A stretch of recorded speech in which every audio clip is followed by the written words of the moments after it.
Bangladesh cricket বোর্ডের সভাপতি আমিনুল ইসলাম বলেছেন, প্রতিটি উপজেলা পর্যায়ের ক্রিকেটারদের ডাটাবেজের আওতায় আনার পরিকল্পনা করা হচ্ছে, যেখানে ব্যাটসম্যান, বোলার থেকে শুরু করে প্রতিটি খেলোয়াড়ের তথ্য থাকবে। প্রয়োজনে কেন্দ্র থেকে তাদেরকে উঠিয়ে আনা হবে।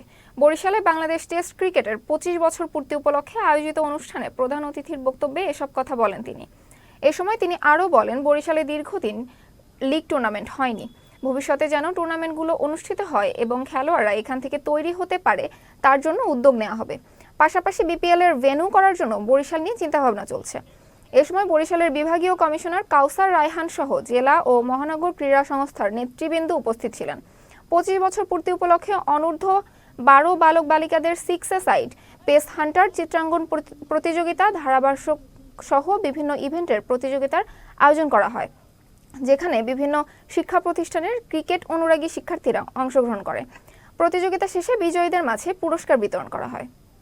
6টা জেলাতে, প্রত্যেকটা উপজেলাতে আমাদের বিসিবির যে জেলার ক্রিকেট কোচ আছে, একজন এখন আছে, ভবিষ্যতে হয়তো 2 জন হবে, কোনো একদিন 3 জন হবে।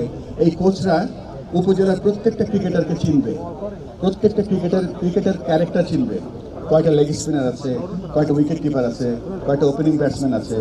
আমরা চিন্তা করছি, স্বপ্ন দেখছি যে আপনার উপজেলার প্রত্যেকটা খেলোয়াড়ের সংখ্যা বাংলাদেশ ক্রিকেট বোর্ডের ডাটাবেস সিস্টেমে থাকবে থ্রু আপনার জেলা কোচ, এবং জেলা কোচ বরিশাল বিভাগের কাছে রিপোর্ট করবে যে তার জেলাতে কতগুলো উপজেলাতে কতগুলো ক্রিকেটার খেলছে।